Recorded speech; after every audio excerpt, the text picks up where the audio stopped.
Oke, di sini.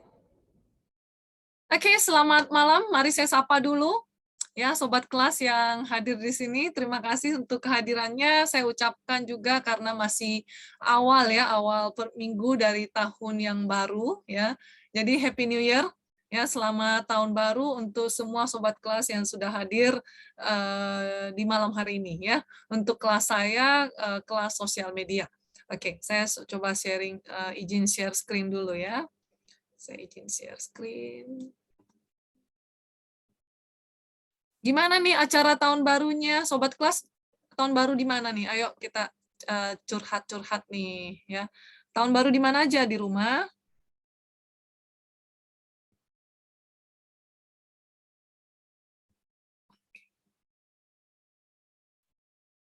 Ya. Oke ya, thank you. Happy New Year semua dari Jambi ya. Oke, terima kasih sobat kelas Bapak Vincent ya. Apakah sudah terlihat di layar? Mungkin bisa dibantu terlihat nggak ya? PowerPoint saya udah gambar yang besar nggak ya? Full screen atau enggak nih? Sudah full screen? Sudah Bu, sudah kelihatan jelas. Oke, baik ya. Jadi selamat malam semuanya ya, sobat kelas semua ya, dimanapun sobat kelas berada, semoga selalu dalam keadaan sehat ya. Jadi Happy New Year buat Anda semua, buat sobat kelas yang sudah hadir. Tahun 2022 ya, semoga tahun ini menjadi tahun yang terbaik bagi kita semua ya. Jadi saya akan mulai kelas sosial media malam hari ini. Kita sudah beranjak ya dari sosial media, alat-alat platform yang kemarin, aplikasi, WhatsApp, Twitter, ya kan, TikTok. Kita sudah beranjak dari situ, tapi kita sekarang mulai masuk kepada media sosial yang dari segi bisnisnya. Ya, jadi judul malam hari ini termasuk sesi ke-11, media sosial marketplace dan e-commerce. Nah, ini buat sobat kelas yang suka online shopping, ya harusnya sangat kenal ya dengan kata marketplace, sudah sangat fasih atau dengan istilah e-commerce ya. Jadi malam hari ini saya akan membahas tentang media sosial marketplace dan juga e-commerce ya. Mungkin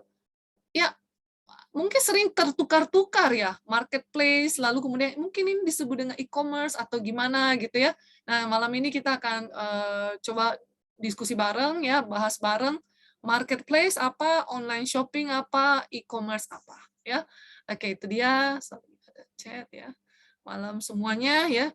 Lalu kemudian sebelum saya mungkin masuk, saya mau lihatkan ya, mungkin bagi sobat kelas yang baru hadir, yang baru join kelas sosial media ini di malam hari ini, perkenalkan nama saya Liana.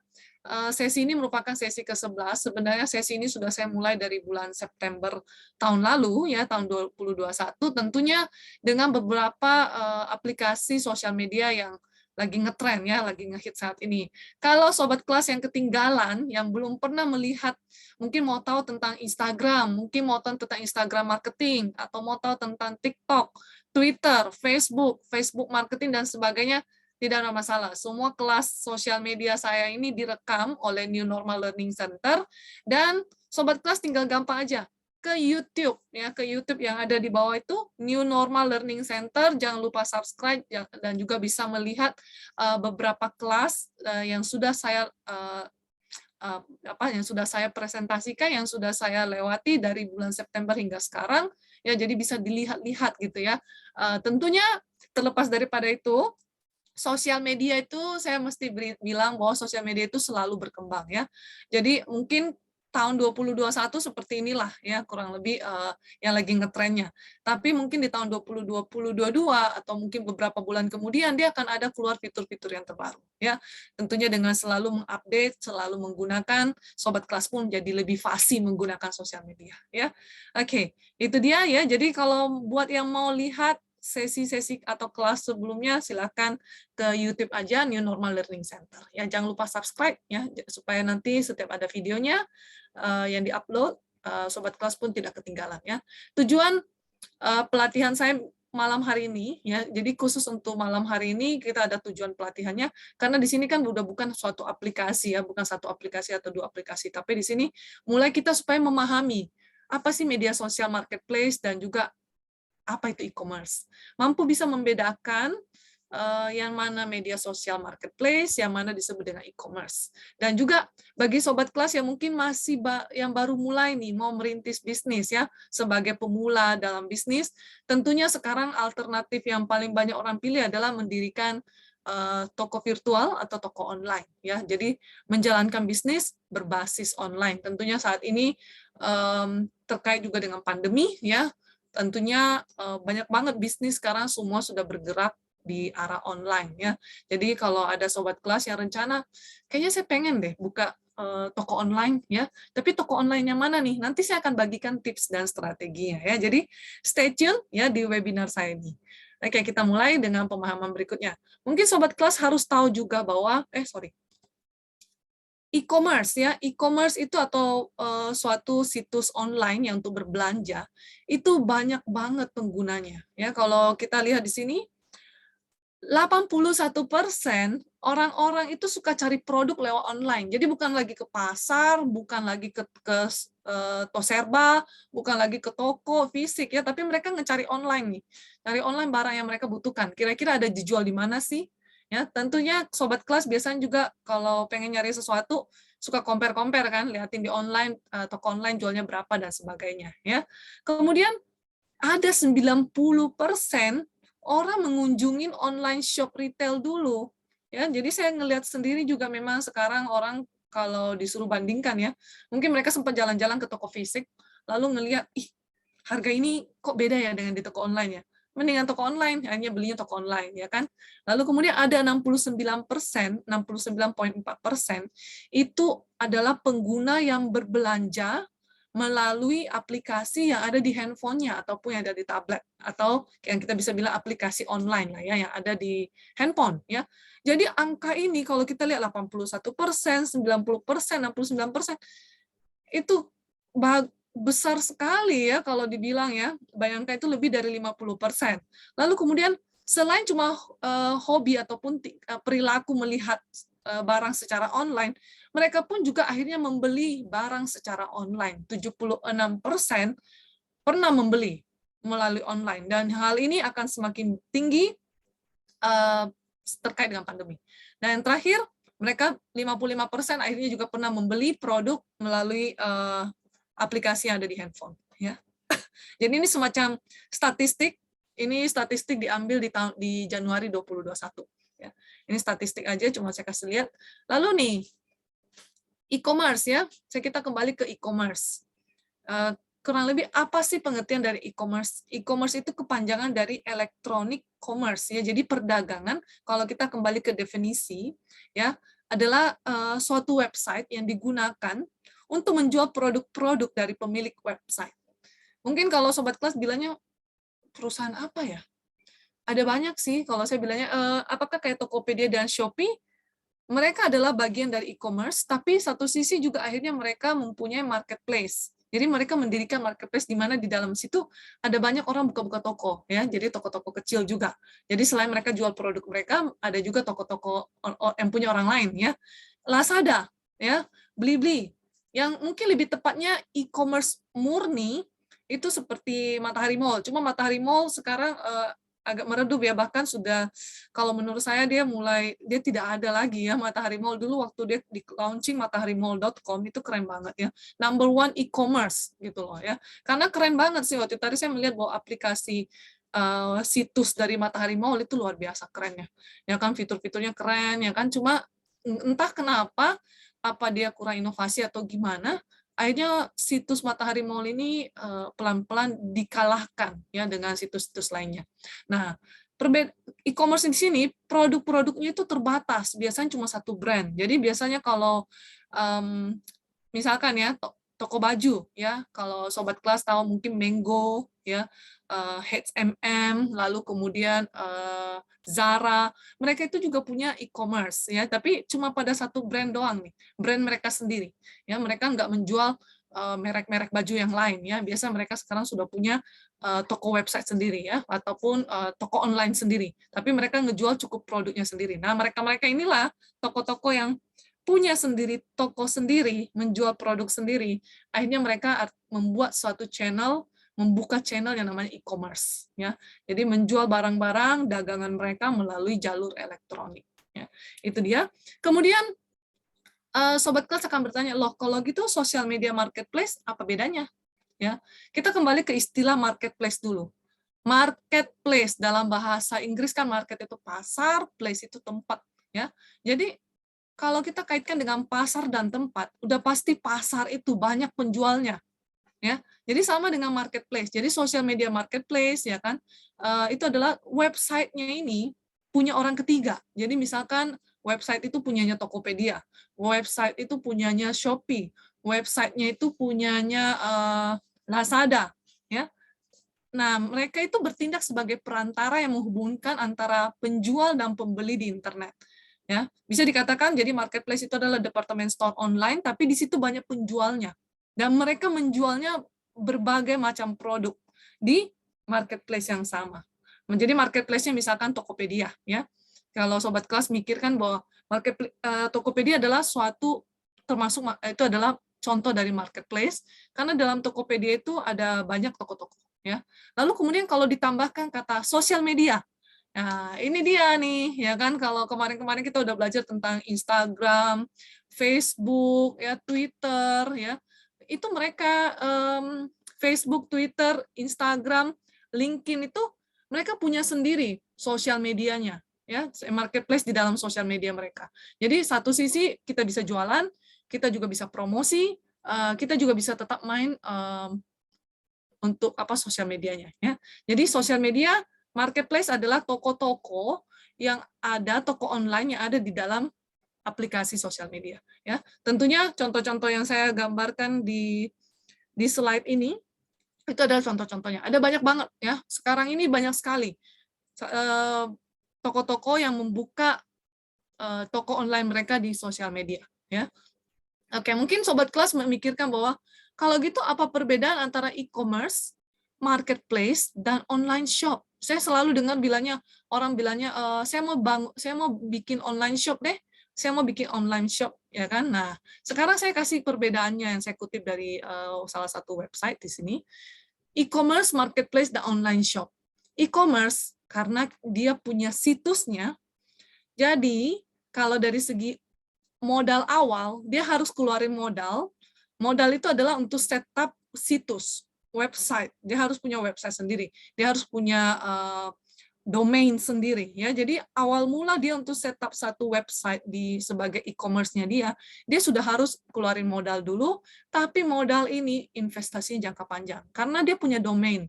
Domain itu berarti nanti ke depannya dia punya www sesuai dengan nama produknya lah, ya. Misalkan H&M Store, ya. Jadi nanti ke depannya dia punya itu website-nya itu untuk menjual e-commerce-nya, ya. Nah, kemudian yang kedua masih terkait dengan e-commerce. Proses pembuatan website cukup mudah dan cepat. Ya, saat ini pembuatan website kalau memang tidak bisa buat website, kita bisa meminta orang lain ataupun membayar jasa pembuatan website atau website developer. Ya, cukup mudah dan juga cepat. Sekarang cuma tinggal berbicara apakah mau mengeluarkan modal atau tidak. Ya. Kemudian ketiga, jenis barangnya rata-rata bermerek dan juga selalu memiliki brand awareness yang tinggi, ya. Jadi barang-barangnya itu kebanyakan kalau punya di e-commerce sendiri, mereka rata-rata barangnya cuma udah terkenal sekali gitu loh, ya. Jadi orang kalau ngomong, saya kalau beli barang, saya belinya di H&M Store atau saya belinya di Mango Store gitu ya, tapi di online-nya atau executive store kalau toko baju, ya. Nah, itu dia. Kemudian promosinya lebih fleksibel dan Anda bisa mengaturnya sendiri. Karena kan e-commerce ini, website ini kita yang punya sendiri, ya kan. Jadi saya mau mengaturnya hari ini diskon 20%, hari ini diskon buy one get one, hari ini diskon free ongkir, terserah saya. Karena saya pemilik e-commerce, ya kan, pemilik website ini. Kemudian persaingan sesama website untuk mendapatkan ranking pertama di hasil pencarian. Nah, itu dia. E-commerce ini membayar mahal untuk namanya search engine optimization. Jadi kata kunci, kalau saya bisa bilangnya sih kata kunci untuk dicari, ya. Jadi kalau sobat kelas tanya ya, persaingan dunia maya, persaingan digital itu adalah terkait di search engine optimization itu. Beberapa perusahaan yang besar sekali, ya kan, mereka itu rela bayar mahal agar pada saat kita mencari satu kata kunci, misalkan saya mencari baju wanita, mereka punya website yang naik duluan paling atas. Jadi persentase untuk diklik sama konsumen itu lebih besar. Jadi akhirnya mereka berani bayar gitu loh. Saya berani bayar Google, saya berani bayar Bing, saya berani bayar Microsoft.com untuk supaya pada saat konsumen atau pelanggan browsing nih, atau kalau enggak Google Chrome ya, mereka browsing di internet, baju wanita, itu yang keluar nomor 1, itu karena dia bayar. Ya kan ada tulisannya biasanya pay, atau kalau enggak advertisement. Kalau yang menyusul-nyusul ke bawahnya itu karena keseringan orang masuk ke websitenya. Ya. Kemudian yang kedua, perbedaannya dengan marketplace. Marketplace itu kalau tadi saya istilahkan kan kayak Tokopedia ya. Jadi saya mau buka toko di Tokopedia. Kalau saya buka toko di Tokopedia, biayanya gratis. Kecuali jika saya ingin menikmati beberapa fitur-fitur premium di marketplace, terpaksa saya harus bayar lebih mahal. Ya, misalkan saya maunya mereka selalu promosikan barang saya, mereka selalu memasukkan barang saya di hot sale ya dan sebagainya. Proses pembuatan, melakukan pendaftaran juga begitu kita melakukan pendaftaran, kita bisa membuat di marketplace, kita juga bisa langsung jualan. Keren kan? Baru upload satu gambar, baru upload satu produk, saya sudah bisa langsung jualan. Ya, nggak perlu ribet-ribet lagi ngurus surat izin dan sebagainya, nggak ada. Ya, jenis barangnya pun bebas, umum. Ya, mau perkakas, mau aksesoris, apapun, semua bisa dijual di marketplace. Kecuali tentu saja ada peraturan-peraturannya, beberapa produk yang tidak bisa dijual secara marketplace. Ya, tentunya ada ininya, ada peraturannya lah ya. Kemudian tapi sayangnya marketplace ini promosi dikendalikan oleh si pemilik marketplace. Jadi mereka menentukan promonya. Misalkan kalau Sobat Kelas tahu kan kemarin tanggal 12 bulan 12 ada promonya apa gitu ya. Nah ini mereka ngasih promo nih. Jadi saya sebagai yang pemilik toko, pilihannya antara saya ikut atau tidak ikut. That's all. Mereka kalau mau promosikan barang pada tanggal 12/12, 11, 22, 33 ya kan, tanggal kembar, semua promosi itu dikendalikan oleh pemilik marketplace-nya. Pilihannya untuk tokonya yang ada di situ antara mau atau tidak, itu aja. Ya. Lalu kemudian yang terakhir, persaingannya sangat ketat dengan para pemilik marketplace lainnya. Ya, sekarang kalau kita lihat marketplace itu banyak banget ya di Indonesia, terutama mungkin satu sisi konsumen di Indonesia juga sangat ini ya, konsumtif ya. Kita sedikit-sedikit selalu mau belanja online ya. Lalu kemudian kalau lagi ada promo free ongkir, ada promo cashback, kadang lagi nggak butuh pun kita demi mau mendapatkan bonusnya, demi mau mendapatkan promo yang tersebut, kita beli aja gitu loh, ya kan? Mumpung lagi free ongkir loh, free. Apalagi sekarang kan beberapa Tokopedia, misalkan dia udah gabung dengan Gojek ya, jadi bisa ongkirnya same day gitu loh, instan malah kadang-kadang ya, bisa dia kasih gratis. Jadi persaingannya sangat ketat nih antara marketplace yang satu dengan marketplace yang lain, misalkan antara Tokopedia dengan Shopee, dengan Lazada, dengan Blibli, itu semua persaingan ya. Jadi mereka kalau lagi tanggal kembar, mereka itu bisa promonya itu sikut menyikut loh. Jadi susul menyusul juga nih. Jadi saling melihat. Nanti Tokopedia buka apa ya? Nanti Shopee promo apa ya? Nah, bagi konsumen punya pilihan yang banyak ya, seperti kita yang suka online nih, ya kan? Coba saya tanya ke Sobat Kelas. Sobat Kelas kalau lagi ada promo,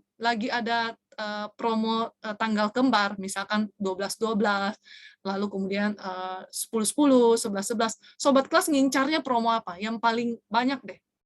Biasanya Sobat Kelas kalau belanja di tanggal kembar itu, saya tahunya ya, kemarin waktu tanggal kembar ya, itu luar biasa loh. Kiriman JNE, kiriman kurir-kurir ya, itu banyak banget.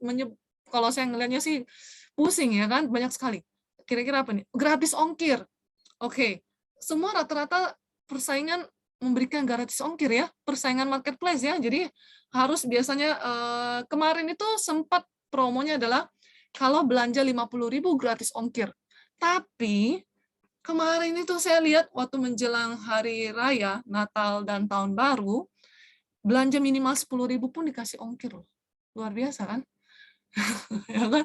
Saya sampai bilangnya, wah, Saya belanja 10.000 dikasih free ongkir minimal 10.000 loh. Ada yang pernah berbelanja nggak beberapa minggu yang terakhir ini? 10.000 doang loh, dikasih free ongkir. Ya kan, itu saya experience sendiri dan saya bilangnya, oh saya jadi nggak perlu harus belanja 50.000 lagi, ya kan? Dia karena mungkin lagi nge-push supaya penjualannya tambah banyak gitu ya. Jadi marketplace kayak Shopee, ya betul. Marketplace itu jadi dia menyediakan suatu wadah pasar, ya kan, pasar namanya ke marketplace, ya kan. Di dalam pasar itu ada banyak toko-toko online.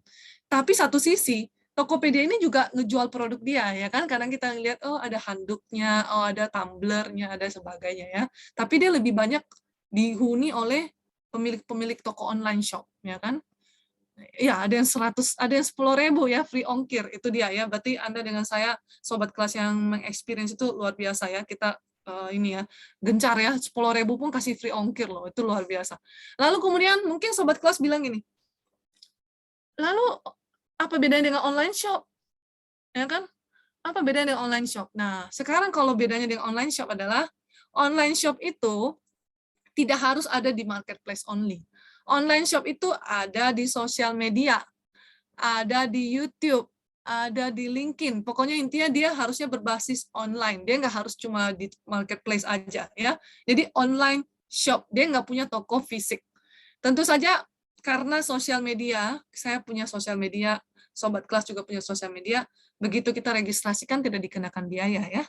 Nah, juga sama. Jadi saya mau dirikan online shop, misalkan saya mau jual jamu, ya kan, jamu Liana, ya. Saya tinggal bikin aja jamu Liana, lalu biayanya gratis untuk bikin satu online shop di sosial media, ya. Misalkan saya mau di Facebook, ya. Kemudian proses pembuatannya pun cuma bikin akun, ya.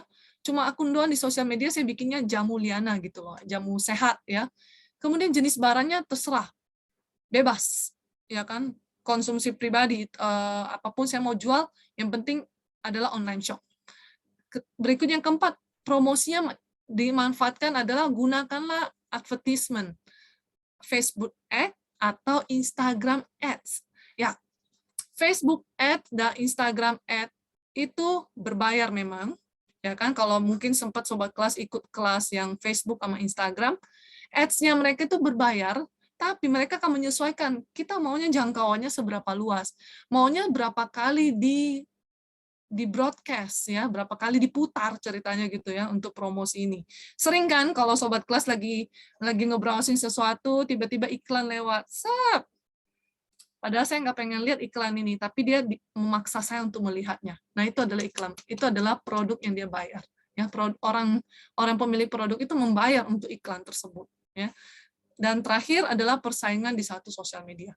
Satu sosial media aja menjual banyak produk yang sama loh. Nah, jadi kurang lebih mirip lah dengan marketplace juga. Jadi marketplace dengan online shop hampir mirip-mirip ya.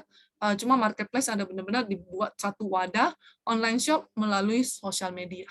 Ya, itulah dia kurang lebih perbedaan antara e-commerce, marketplace, dan online shop. Ya, semoga sobat kelas lebih paham ya. Jadi nanti kedepannya bilangnya saya mau buat online shop ya, udah pasti kalau bilang online shop berarti nanti buatnya di sosial media ya. Kalau enggak pun biasa juga kita bilangnya saya mau buat online shop tapi yang di marketplace, yaitu yang di Tokopedia, yang di Lazada, Blibli dan sebagainya. Ya, itu dia ya. Jadi jangan terkecoh ya. E-commerce, marketplace, online. Jadi kalau ada di mungkin suatu berita bilangnya marketplace lagi melejit ya. Wah, itu udah kita kebayang, itu adalah seperti Tokopedia, Lazada, Blibli, dan sebagainya. Lalu kemudian kalau online shop lebih terhubung dengan sosial media. Ya, itu dia. Kemudian, nah, saya ke slide berikutnya. Menjalankan e-commerce, ya kan? Misalkan saya punya perusahaan, ya, lalu kemudian saya bikin e-commerce, ya kan? Saya bikin jalur e-commerce-nya nih supaya bisa jual barang melalui online, melalui elektronik, ya. Nah, apa kelebihannya? Ya kan? Kelebihannya gini, proses pembelian lebih cepat. Jadi orang kan kalau pembeli nih, dia mau beli barang nih, dia cukup melihat masukin ke keranjang. Proses pembelian itu lebih cepat dibandingkan kalau mereka datang ke toko fisik. ya. Lalu kemudian membangun eksistensi lewat online, ya. Jadi toko saya karena saya sudah punya toko online, orang akhirnya jadi lebih tahu gitu loh. Oh, dia juga punya toko online, beli aja di online, ya kan. Nah, itu dia. Ketiga, menghemat biaya operasional. Ya, satu sisi kalau saya nggak mau punya toko fisik, dengan punya toko online, saya sudah hemat banget. Hemat biaya operasional. Operasional apa? Sewa gedung, bayar karyawan, bayar listrik, bayar pajak, ya kan? Walaupun saya tahu beberapa toko online sekarang sudah mulai dilirik untuk pajak, tapi setidaknya kalau dengan mempunyai toko online dibandingkan toko fisik, resiko untuk menghemat biaya operasional lebih banyak, lebih hemat lah ya kalau kita punya toko online. Ya, ada di chat. Mau tanya dong, kalau nanti saya baca ya setelah ini ya. Tidak terbatas lokasi dan waktunya. Ya, jadi kalau punya toko online nih, ya kalau toko punya e-commerce ya, tidak harus buka toko dari jam 9 sampai jam 5 ya. Itu tokonya bisa diakses karena secara online, bisa diakses 24 hour, hanya proses pembeliannya baru diproses keesokan hari pada jam kerja. Biasanya itu yang kita lakukan ya. Kemudian kelima, menarik minat konsumen baru karena segala sesuatu yang online sekarang itu membuat orang banyak tertarik. Ya kan, tertarik sama online ya. Mereka selalu bilangnya, oh, online kan gampang ya, tidak buang-buang waktu, tidak harus keluar dari rumah ya. Cukup pakai jempol aja, jangan sampai jempolnya keriting ya habis browsing gitu ya. Lihat aja terus produknya yang mana mau dibeli dan sebagainya. Kemudian memberikan informasi update karena segala sesuatu yang berbau digital, yang berbasis digital itu gampang sekali diupdate ya. Tidak harus print lagi, cetak ya kan, ngeprint apa dan sebagainya, ini semua digital ya kan. Dan nomor ketujuh, usaha lebih mudah berkembang. Kalau kita mempunyai e-commerce, lebih mudah berkembang dibandingkan punya toko fisik only. Ya, jadi kalau toko e-commerce itu saya mau jual hari ini jual sepatu, besok saya mau juga jual baju, gampang. Ya, besok saya juga mau jual sendal, boleh, ya kan? Tapi memang agak sedikit menyeberang tiba-tiba jika saya mau jual sembako, ya beda ya, karena tokonya kan awalnya toko fashion kok jadi campur dengan toko sembako ya. Kebanyakan mereka cari yang linear, mungkin carinya aksesoris ya kan, atau mungkin sekarang lagi zamannya banyak orang jual-jualan masker, saya juga bisa saja jual masker, ya kan? Itu hal yang lumrah. Cepat sekali usahanya bisa berkembang ya. Itu dia. Mari kita jawab dulu yang di chat ini.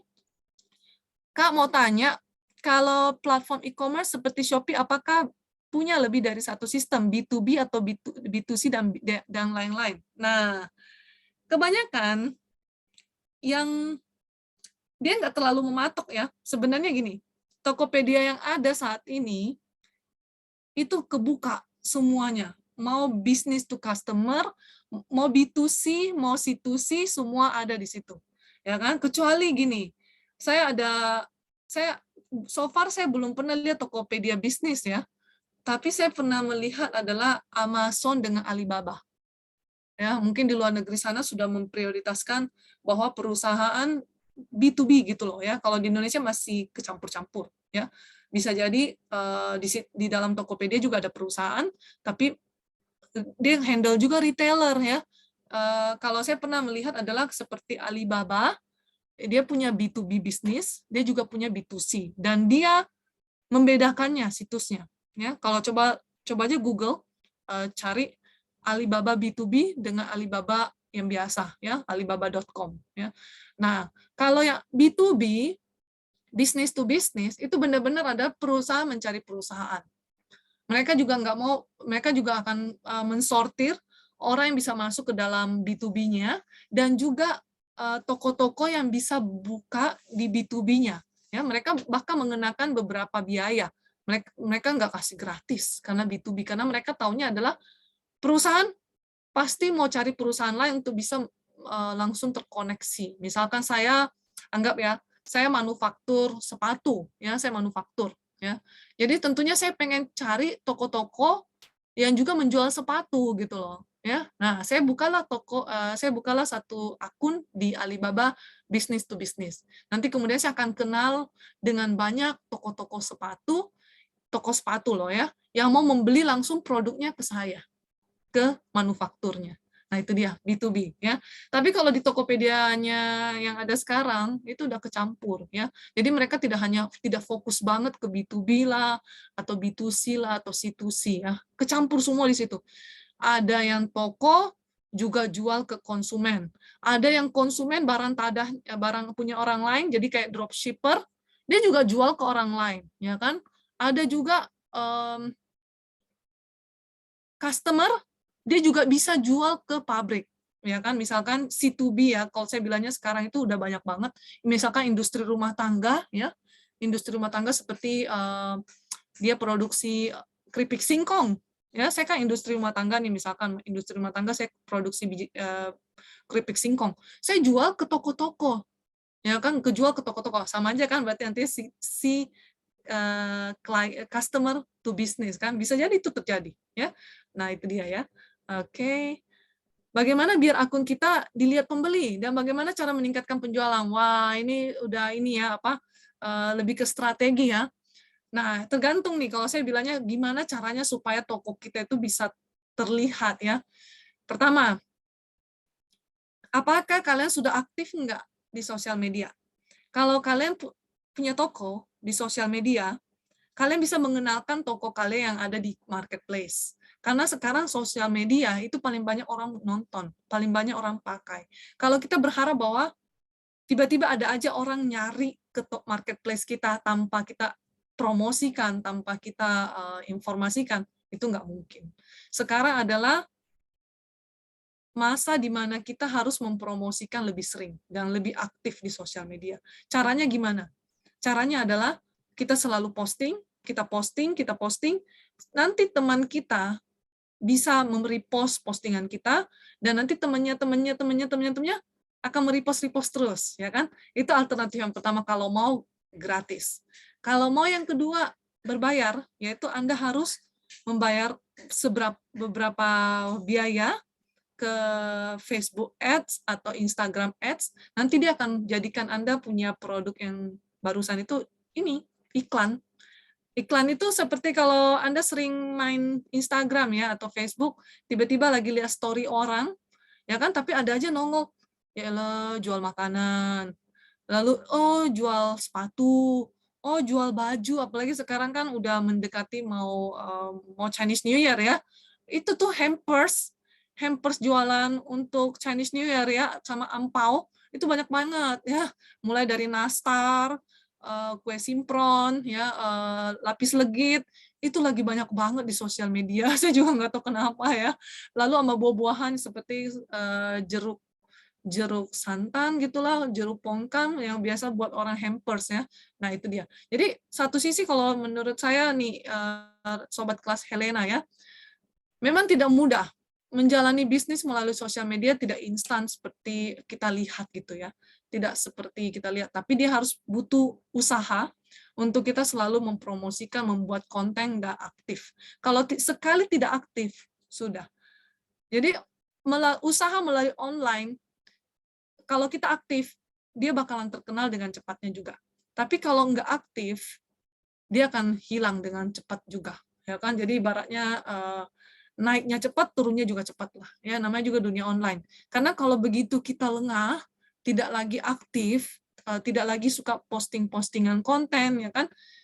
Maka tentu saja pelanggan akan pergi mencari yang lain, yang lebih aktif. Ya, itu dia ya. Kalau saya bilang tipsnya. Mungkin nanti ada beberapa tips juga yang saya bagikan di slide saya berikutnya. Ya, jadi sobat kelas Helena mungkin bisa stay tune ya, mendengarkan slide saya berikutnya ya.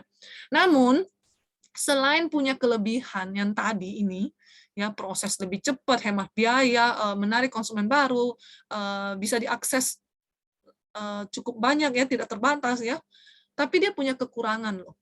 Kekurangannya apa? Pertama, ketergantungan sangat tinggi pada jaringan internet. Jika jaringan internet kita kuat karena berada di kota besar, oke banget ya. Tapi kalau sobat kelas berada di kota atau di daerah yang area yang jaringan internetnya seperti naik turun, tidak stabil, maka mungkin saya rasa toko online bukanlah solusi utama ya. Mungkin masih harus tetap dengan toko fisik. karena mengenai jaringan internet. Ataupun mungkin yang kedua selain jaringan internet, apakah di daerah sobat kelas berada yang mau jual online, mereka sudah punya handphone nggak? Oke, dia punya handphone, tapi apakah handphone yang bisa dipakai buat sosial nggak? Kalau handphonenya cuma buat handphone biasa, mungkin jangan. Mungkin masih tetap harus dengan toko fisik. Kedua, kurangnya jaminan undang-undang. Yang undang-undang di sini apa? Undang-undang yang memihak ke pembeli dan juga memihak ke penjual. Karena e-commerce itu banyak aja loh kejadian kriminal, ya kriminal banget, dan undang-undangnya itu masih kita akan bilangnya oke, become a smart buyer ya. Jadi kita sebagai pembeli juga harus pintar ya. Jangan sampai terkecoh nih. Biasanya ada toko ngejual benar-benar harga di bawah harga pasar dan kita bilangnya gini, wow, produk itu murah sekali. Akhirnya kita beli, ya kan? Akhirnya bye-bye. Dan tidak ada undang-undang yang bisa memenjarakan orang yang bla bla bla karena tidak ketahuan di mana dia ya. Kemudian ketiga, budaya konsumen masih ada di Indonesia yang mau melihat barangnya secara fisik. Ya, seperti apa? Saya sendiri pribadi nih, saya pengen melihat barang yang secara fisik seperti kalau saya mau membeli lipstik. Beli lipstik, beli bedak, karena itu kosmetik. Yang ada di online, tapi kalau saya sudah pernah membeli sebelumnya, mungkin saya akan mencari hal yang sama, tapi di online. Misalkan saya mau belinya lipstik A, ya, saya akan cari lipstik A di marketplace, is okay. Tapi kalau saya buat yang mau beli baru, saya mesti harus ngecek secara online, secara fisiknya langsung menyentuh. Dan juga mungkin ada budaya seperti kayak saya mau beli parfum. Bagaimana caranya bisa beli lewat toko online? Kecuali kalau Anda sudah tahu banget produknya, ya kan? Jadi Anda beli ulang melalui marketplace, is okay. Ya kan? Tapi kalau ada beberapa orang bilangnya, aduh kalau baju, celana, lipstick, ya kan, kosmetik, saya lebih prefer melihat langsung dan menyentuh produk tersebut. Ya, itu ada budaya seperti itu. Kemudian keempat, karena ini belanjanya online, maka kartu kredit, kartu debit, pembelanjaan yang lainnya, itu rawan kriminal. Bisa aja disalahgunakan kalau bocor. Ya. Kita kan nggak bisa memastikan kapan data itu bisa bocor atau tidak. Nah, itu akan tergantung daripada perusahaan yang memiliki e-commerce-nya. Seberapa bisa dia melindungi data-data keuangan kita. Ya. Misalkan e-wallet, ya sekarang kalau dilihat kan e-commerce selalu terkonek dengan e-wallet. Ya. Mau Tokopedia, ya kan, terkonek sama OVO dan juga GoPay dan sebagainya. Ya. Yang kelima, kekurangan e-commerce, ketidaksesuaian antara produk dengan foto. Udah banyak sekali orang nge-review bahwa fotonya keren, cantik, begitu barangnya datang, memble, ya kan, tidak sesuai. Di foto modelnya pakai cantik, kelihatannya seumuran dengan saya, sekiranya kurusnya sama dengan saya, begitu datang, kok kayak baju anak kecil, ya. Nah itu dia ketidaksesuaian ya, kekurangan dari e-commerce ya. Kemudian berikutnya nih, nah buat mungkin sobat kelas juga yang Helena ini mungkin bisa diambil beberapa strategi sosial media marketplace ya, yang mungkin bisa saya bagikan juga. Yang pertama yaitu buatlah rencana konten dan posting. Tentu saja ini harus rencana. Rencana itu kenapa? Karena kan kalau kita mau buat konten dan posting, kita akan mencari tahu bahwa informasi seperti apa sih yang mau kita publikasi atau yang mau kita posting, ya kan? Sesudah kita membuat rencana nih, misalkan hari Senin saya mau posting ini, Selasa, Rabu, Kamis mau posting apa, ya. Yang kedua, kenali juga sosial medianya, ya. Karena sosial media kan banyak ya, Facebook, Instagram, Twitter, LinkedIn, ya kan? Nah, target konsumennya Anda ada di sosial media yang mana? Jadi harus dikenali, apakah mereka lebih banyak menggunakan TikTok? Maka kalian ke TikTok. Apakah dia lebih banyak menggunakan Instagram? Makanya ke Instagram. Jangan sampai campur aduk semuanya. Oke, supaya saya bisa menjangkau semua tamu saya punya lah Instagram, Facebook, YouTube, TikTok, LinkedIn, semuanya disebutin. Tapi akhirnya apa? Tidak aktif. Orang biasanya gagalnya di situ. Terlalu banyak, tidak fokus. Ya kan? Biasa orang konsentrasi cukup sama satu dulu, maksimal 2. Sosial media beneran deh. Jangan semuanya dimainin. Ya kalau semuanya dimainin nanti Anda nggak fokus dan akhirnya postingan pun juga akhirnya ala kadarnya gitu. Ya, apa sih yang mau di-push? Nggak jelas banget gitu, ya kan? Yang ketiga, kenali juga siapa target market kalian, siapa konsumen toko kalian, siapa konsumen yang sering membeli produk ini. Ya kan, produk kita kan nggak bisa memuaskan seluruh konsumen. Ya, tidak ada satupun produk yang bisa diciptakan untuk memuaskan seluruh pangsa pasar umur. Ada biasa produk cuma untuk orang yang berumur segini. Produk ini untuk umur segini, ya. Jadi kenali juga target konsumen atau pelanggan yang mau ditargetkan. Keempat, perluas jangkauan audiens. Perluas jangkauan audiens maksudnya adalah Anda bisa membuat suatu promo, Anda membuat suatu konten yang bisa memperluas jangkauan audiens. Mungkin kalau sobat kelas melihat satu trik nih, sekarang itu banyak sekali toko-toko di sosial media itu menyuruh kita merepost, repost, atau kalau enggak kita tag teman-teman kita. Ya kan? Itu adalah salah satu cara strategi untuk memperluas jangkauan atau audiens. Dia cuma membagikan misalkan saya punya hadiah e-wallet ya untuk 5 orang pertama misalkan ya, mendapatkan e-wallet 20.000 dengan cara Anda merepost postingan saya, Anda like Instagram saya, Anda tag 3 teman Anda punya kesempatan untuk mendapatkan e-wallet. Itulah dia strategi yang sekarang lagi marak-maraknya untuk menjangkau lebih banyak lagi audiens. Ya kan?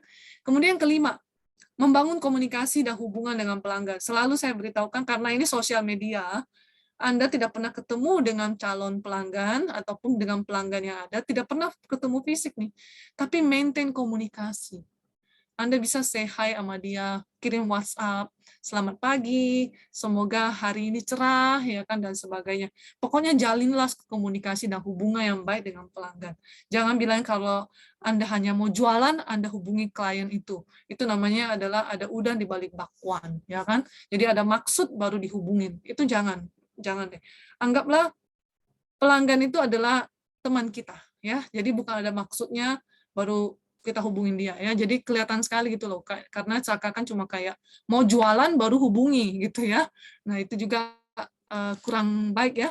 Kemudian keenam, membagikan visual ataupun video produk yang lengkap dengan kita memberitahukan kepada pelanggan, oke, produk ini bagaimana pakainya, produk ini bagaimana bentuknya dari kanan, kiri, atas, bawah, lengkap, mereka akan puas untuk membeli produk kita ya, tapi jangan pakai tipuan kamera ya. Tipuan kamera kan sekarang ada ya, banyak ya. Ya, buktinya 360 ya kan, itu yang yang muka aja bisa dipermak gitu ya. Ya, itu dia ya. Oke. Sorry. Nah, saya juga bagikan tips buat yang mau berbisnis online ya, ceritanya ya. Ini kurang lebih mirip-mirip dengan yang tadi juga ya. Cuma ada sedikit tambahannya. Analisa ide bisnis dan cari tahu tentang pasarnya. Misalkan Anda mau jual apa nih sekarang gitu loh. Ayo, sobat kelas kira-kira mau jual apa? Kalau saya tanya nih, sobat kelas mau berbisnis online ya, misalkan ada di sini pemula mau bisnis online, kira-kira mau jual apa? Jadi mari kita analisis ide bisnisnya gitu. Ayo, kira-kira mau jual apa nih? Pasti, kalau yang lagi ngetren sih sekarang ya pasti bilangnya jualan masker ya, jualan tali penghubung ya, jualan apa lagi nih? Hand sanitizer gitu ya, alkohol gitu, kosmetik ya. Oke, kosmetik supaya mukanya tetap cantik gitu ya, walaupun pakai masker dan di rumah kan tetap harus cantik ya. Mungkin jual pulsa ya kan. Nah, Anda bisa melakukan analisis ide bisnis, ya kan? Jangan takut bahwa bilangnya, aduh pesaingnya kelas atas, jangan takut ya. Sobat kelas jangan takut seperti itu. Ada beberapa startup company, dia bahkan bisa mengalahkan senior di atasnya. Ya. Jadi jangan takut, karena selama dia bisa berinovasi, dia bisa berkreatif, dia akan mengalahkannya. Ya. Jualan snack, hand dan body care dari Korea, kuliner, ya banyak ya. Nah, kuliner-kuliner yang sehat tuh, yang lagi dicari banyak orang ya. Sembako, ya, skincare, kosmetik, ya. Nah, banyak ya kalau ini mau, nah, sobat kelas bisa lakukan cari bisnisnya dulu, Cak. Lalu kemudian cari pasarnya, mau pasarnya itu di mana, ya kan? Apakah buat generasi milenial atau generasi Z atau generasi baby boomers dan sebagainya nih, ya kan? Kemudian kita memantau kisaran harga pesaing. Jamu ya. jamu anti corona katanya ya. Waduh. Ya. Kita pantau harga, sudah tahu produk, kita ke price, harga. Harganya pesaing berapa ya kira-kira produk ini. Jadi pada saat kita set harga, jangan terlalu tinggi dan juga jangan terlalu rendah. Rendah itu maksudnya cuannya dikit gitu loh ya. Cuannya ya harus setidaknya ya cuan yang wajar lah ya. Ada beberapa orang kalau saya ngelihat ya jual online, saya nggak tahu sih berapa modalnya, tapi yang pasti setahu saya modalnya itu mungkin dia cuma untung 500 perak atau bahkan 300 perak. Ya. Ya, untuk sementara, untuk jangka pendek, iya. Tapi kalau berpikiran dia bisa bertahan jangka panjang, akan sangat sulit dengan untung 300 perak satu barang. Kecuali kalau dia menjualnya dalam grosiran. Ya. Kemudian ketiga, tentukan model bisnisnya yang diinginkan. Apakah bisnis ke bisnis, ya antara perusahaan ke perusahaan, bisnis ke konsumen, konsumen ke bisnis, atau sesama konsumen. Ya, sebenarnya maunya dijualnya kemana, ya seperti itu. Jualan konten. Sekarang malah banyak orang jualan itu loh, jualan desain. Karena kan orang kan lagi bingung ya bikin konten kan, desain-desain itu, desain-desain kayak canva.com ya kan, mereka jualin desainnya. Ya kan, jadi dibandingkan kita harus belajar desain pakai Adobe ya kan atau pakai Photoshop gitu kan ribet ya. Nah mereka ini jualan lumayan loh ya. Kemudian yang keempat, pilihlah platform online mana yang cocok, yang sesuai dengan keinginan sobat kelas dan juga pangsa pasarnya dan juga produknya ya. Jadi dengan demikian jika produknya sudah kita ketahui, pola bisnisnya kita sudah ketahui, pemantauan kepada pasar atau pesaing juga sudah kita ketahui, platform yang dipilih adalah platform online yang mana, tentu saja bisnis online-nya akan berkembang lah ya. Kalau saya bisa bilangnya kesuksesan tinggal di tangan Anda, sebagaimana Anda bisa menggarap ya sawah ataupun bisnis online ini ya. Tapi yang pasti kalau ada usaha ada hasil ya.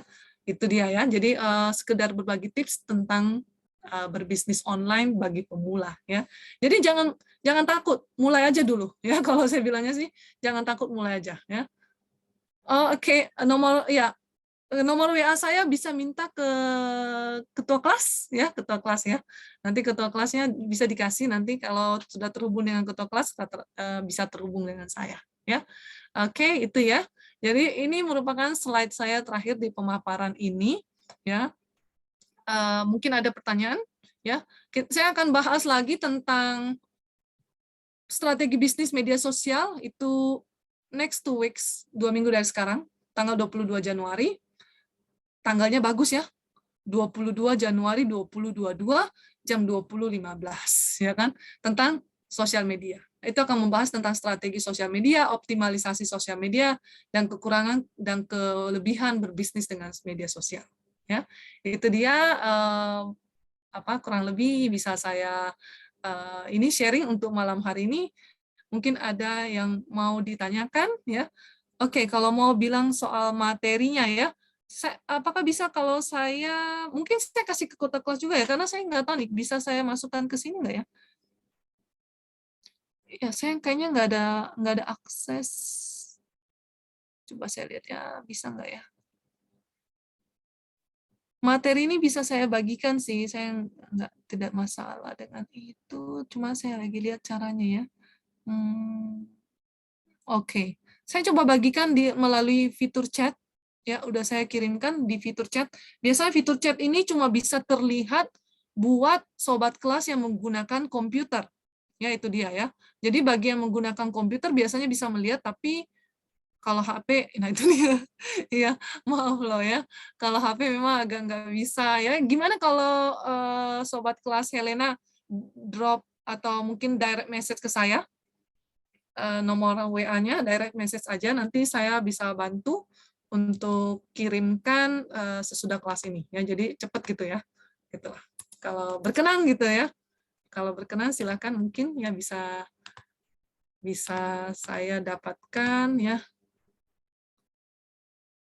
Oke, kemudian ada pertanyaan lagi di ini di forum chat. Tentunya pertanyaannya adalah untuk awal-awal bisnis strategi branding gimana Bu, ya kan? Dan biasanya kan sulit memang kalau awal-awal untuk branding ya. Oke, branding ya, ibaratnya itu kita harus tahu bahwa kita jual merek, ya. Nah, kita gimana cara membuat orang aware, ya kan? Ada selalu istilah namanya brand awareness, ya kan? Gimana sih orang supaya tahu bahwa hello, ada loh saya jualan produk ini gitu loh, ya. Tidak pernah ada satupun produk-produk baru yang notabene bisa langsung terkenal tanpa ada jalur promosi dan sebagainya, ya.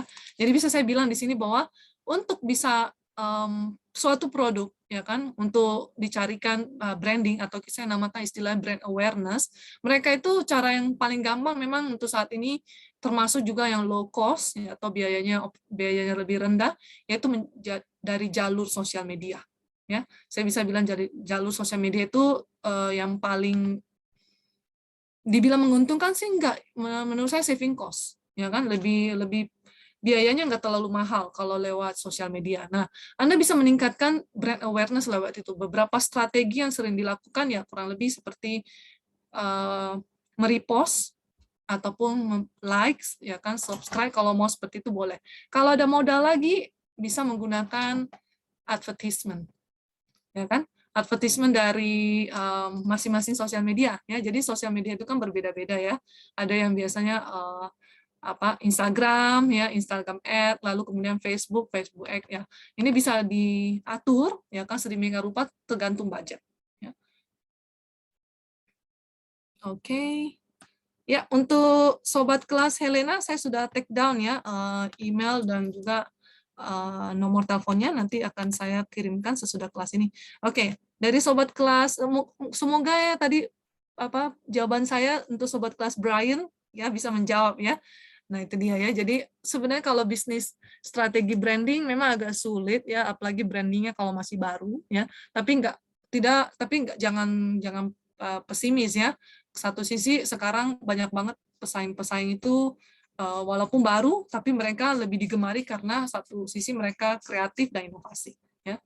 Oke, sobat kelas Christine, kalau di marketplace kenapa perang harga ada aja produk sejenis tapi harganya lebih mahal? Oke. Perang harga lagi ya, kalau dibilang tentang perang harga nih, saya selalu melihat Tokopedia seperti itu ataupun apa gitu yang cuma beda 500 perak, 300 perak, 200 perak gitu ya. Tapi persaingan sengit banget. Sekarang saya tanyakan ya, ada toko yang menjual barangnya lebih mahal ya, tapi dia juga laku. Satu sisi kenapa? Coba lihat ratingnya atau kalau enggak review. Review. Sekarang orang tidak sensitif terlalu terhadap harga, tapi orang lebih melihat kepada review. Kalau reviewnya bagus, ya kan, dibandingkan gini, ada toko yang menjual barangnya lebih murah 1.000, ada toko yang menjual barangnya ya lebih mahal 1.000 perak ya, tapi toko yang jual lebih mahal itu reviewnya banyak, bagus, bintang 5 deh ceritanya ya. Sementara yang jualnya 1.000 lebih murah, reviewnya cuma 1.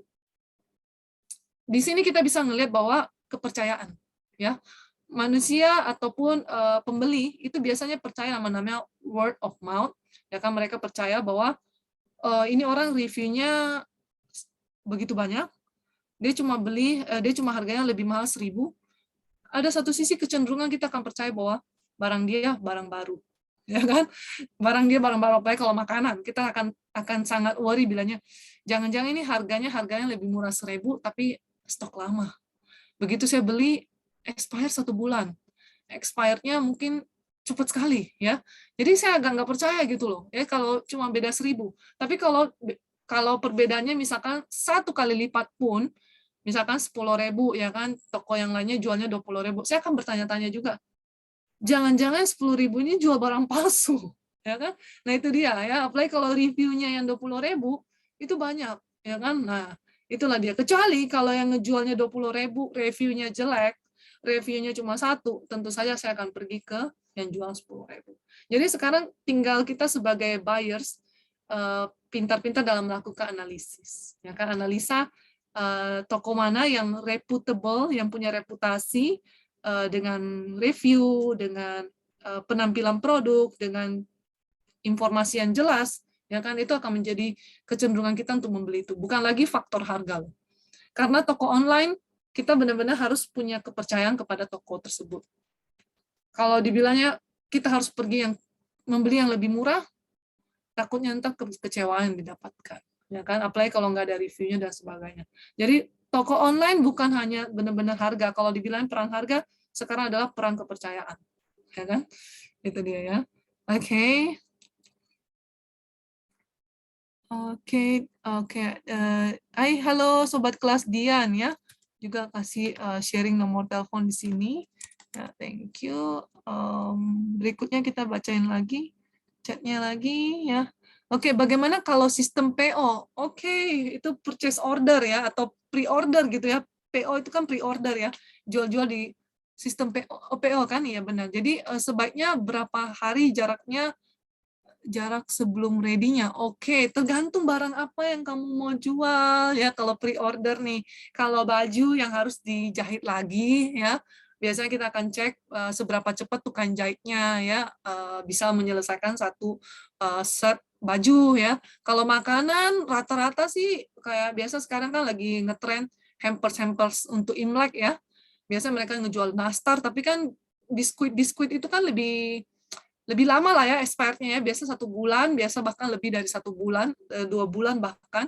Nah, biasanya itu PO kalau untuk biskuit supaya cookies supaya juga masih kelihatan fresh sampai hari Imlek, kita biasanya bilang palingan 1 minggu sebelum Imlek lah, ya kan barang udah ready. Karena 1 minggu sebelum Imlek biasanya orang udah harus balik ke kampungnya, ya balik keluar kota dan sebagainya, ya. Dan juga orang satu sisi resiko bahwa kalau terlalu dekat dengan Imlek, pengiriman ya akan jadi problem, ya. Beberapa kalau yang jual lapis legit itu biasa 2 minggu sebelumnya. 2 minggu sebelumnya itu sudah ready lah ya, sudah ready dari tanggal hari hanya ya. Jadi kalau mengenai PO atau pre-order itu tergantung produk lah ya. Saya nggak bisa bilangnya ada takaran-takaran atau ada digeneralisasikan, tergantung sekarang produknya kayak gimana dan seberapanya mendekati event yang kita mau ya, misalkan hampers Natal, hampers Imlek, hampers tahun baru ya, supaya tetap bisa ready ya sebelum hari hanya ya. Oke ya, jadi kemudian sekarang sobat kelas yang berikutnya ya, semoga menjawab ini, soalnya namanya nggak ada 1.mh ya kan ya. Oke, mohon maaf saya nggak bisa membaca nama Anda ya karena 1.mh. Kemudian kita baca yang kuesioner yang berikutnya. Selamat malam, saya menjual pakaian yang target pasarnya ibu-ibu. Wah, oke. Saya menggunakan Instagram untuk promosi. Materi promosi apa yang cocok untuk target pasar saya? Oke. Ibu-ibu itu ya sukanya sekarang TikTok. Ya nggak sih? Ya kan sekarang apalagi Instagram itu ada yang reel ya. Reelnya itu apa? Sama kayak TikTok. Ya kan ibu-ibu sekarang juga suka apa ya namanya sebenarnya nari-nari dengan pakai TikTok gitu loh ya, karena satu sisi menyenangkan gitu loh, musiknya pun asik ya. Kalau saya bilangnya promosi sekarang coba gunakanlah kayak TikTok ataupun Reel ya kan, dengan Anda bisa membuat konten-konten yang lucu-lucu yang lagi ngehit sekarang itu layangan putus ya kan. Anda boleh bikin meme-meme lucu ya, atau bikin lucu-lucuan lah ya sambil menjual produk kalian ya.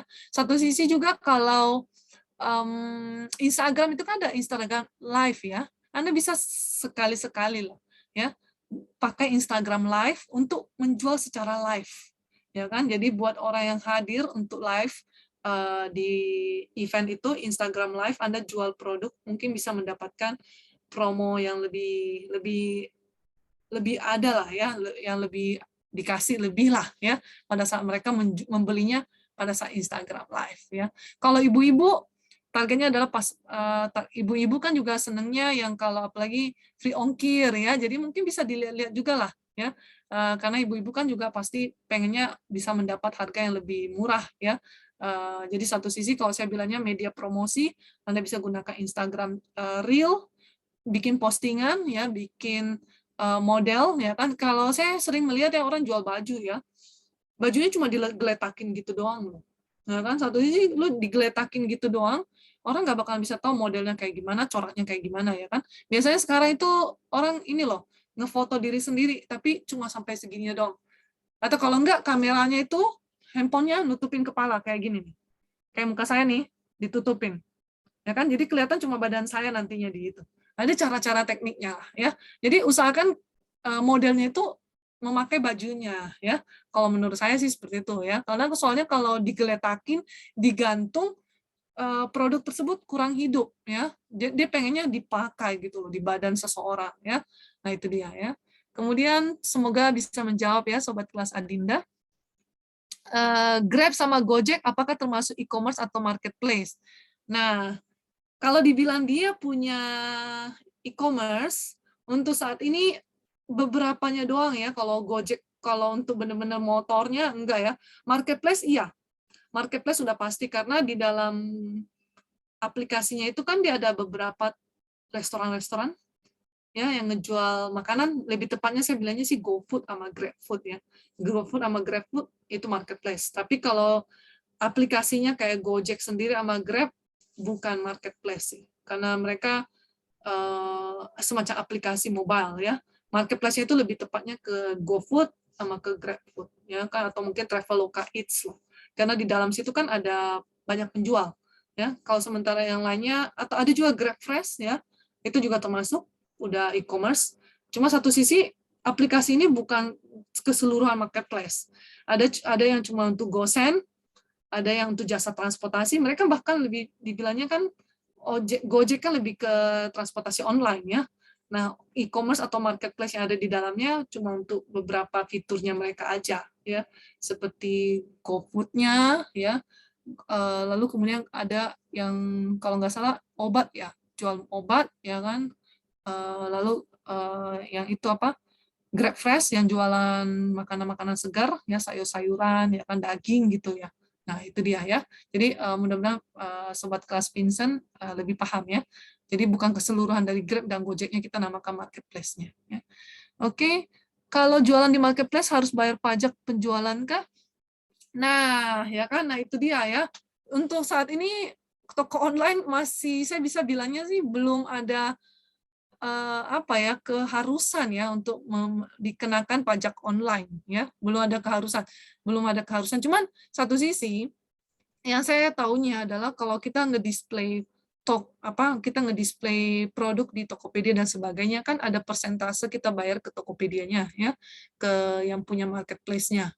Kita akan kasih dia komisi lah. Nah, dari komisi tersebut mungkin saja sudah termasuk pajak yang harus dibayarkan dari pihak pemilik situs Tokopedia kepada pemerintah ya. Untuk saat ini saya belum melihat bahwa ada barang dikenakan pajak penjualan. Belum terlihat apakah itu sudah termasuk atau enggak ya. Tapi yang pasti belum mendengarkan selintingan seperti itu ya. Kedepannya mungkin iya, bisa jadi iya, karena soalnya makin banyak gitu ya orang-orang menjual secara online. Kenapa dia lebih murah? Karena tidak kena pajak katanya ya. Kalau katakanlah ibu rumah tangga yang mau jualan tapi tidak punya NPWP, banyak kok yang jualan tidak punya NPWP selama masih di online. Bahkan buka toko online nggak perlu NPWP saat ini, belum sih. Mungkin belum ya, kalau saya bisa bilangnya sih belum. Mudah-mudahan tidak kedengaran nanti, kalau enggak nanti udah katanya rencananya mau ya. Saya selalu dengar sih akan dikenakan ya pajak penghasilan dan pajak sebagainya gitu, pajak penjualan gitu ya. Cuman masih belum terrealisasi karena mereka masih belum menemukan polanya sih kalau saya ngelihat ya.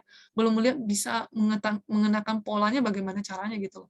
Ya mungkin nanti ke depannya iya, karena makin ke sini kalau saya ngelihat orang-orang itu tuh kayak ruko masih banyak yang kosong ya, loket-loket outlet masih banyak yang kosong ya. Ya mungkin nanti ke depannya bakalan akan dikenakan ya, karena soalnya satu sisi yang saya bilangnya bahwa makin banyak toko-toko berubah jadi online, mereka buang toko fisiknya ya, ataupun mungkin nggak jadi sewa ruko, sewanya sewa gudang dan sebagainya ya. Oke, semoga bermanfaat ya, semoga bermanfaat sharing-sharing kita di akhir pekan ini ya. Kalau tidak ada lagi yang ditanyakan, berarti saya akhiri juga sesi pemaparan saya di malam hari ini ya. Kita akan jumpa.